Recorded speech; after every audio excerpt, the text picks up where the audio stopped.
मैं पूरी तरह फंस चुका था। कंपनी को मुझे मुआवजे के तौर पर $3000 भेजने थे, लेकिन उन्होंने गलती से $30 मिलियन ट्रांसफर कर दिए। इतनी बड़ी रकम अकाउंट में आते ही मैं घबरा गया। ये पैसा रखना सीधा मुसीबत बुलाना था, इसलिए मैं तुरंत कंपनी वापस भागा ताकि लौटा सकूं। लेकिन जैसे ही एंट्रेंस पहुंचा, सिक्योरिटी ने रोक लिया। मैनेजर पहले ही ऑर्डर दे चुकी थी, मुझे दोबारा अंदर आने की मनाही थी। असल में मैं कंपनी का बेस्ट सेलर था। 1 महीने पहले मैंने अपनी टीम लीड करके $30 मिलियन का कॉन्ट्रैक्ट क्लोज किया था। कंपनी पॉलिसी के हिसाब से मुझे कम $1 लाख बोनस मिलना चाहिए था। जब मैं मैनेजर से कंफर्म करने गया तो उसने वहीं मुझे फायर कर दिया, बहाना दिया पर्सनल ऑप्टिमाइजेशन। गुस्सा तो बहुत आया, लेकिन आखिर में चुप रहना पड़ा। मैं वहाँ 5 साल से काम कर रहा था। नियम के अनुसार मुझे $2 लाख मुआवजा और ऊपर से $1 लाख बोनस मिलना था। टोटल $3 लाख। मैंने साफ कहा कि ये रकम ट्रांसफर करो, फिर मैं चला जाऊंगा। मैनेजर मेरे मुंह पर हंस पड़े। उसने अपमान करते हुए सिर्फ $3000 का मुआवजा रिलीज किया और ऊपर से सिक्योरिटी को ऑर्डर दिया कि मुझे बाहर निकाल दें ताकि मैं और झंझट न करूं। फिर उसने फाइनेंस डिपार्टमेंट को कॉल किया और कहा कि तुरंत $3000 ट्रांसफर करो। लेकिन ट्रांसफर करते वक्त वो अपने बॉयफ्रेंड से फोन पर बात कर रही थी। बस 1 सेकंड का ध्यान हटा और उसने गलती से 4 जीरो ज्यादा जोड़ दी। उसी पल मेरे फोन पर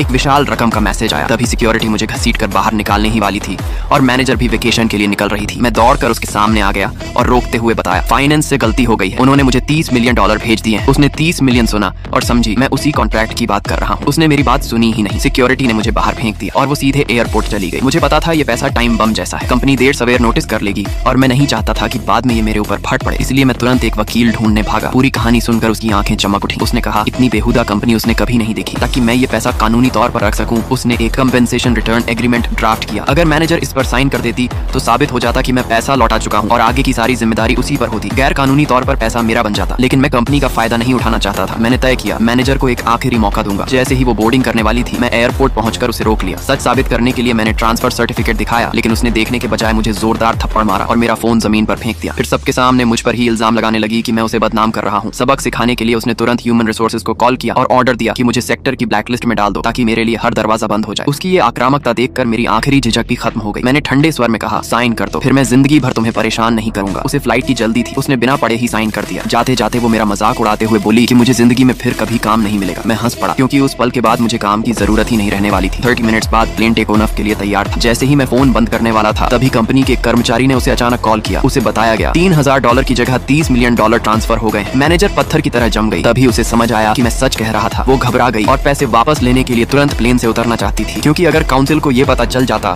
तो उसका करियर हमेशा के लिए खत्म हो जाता।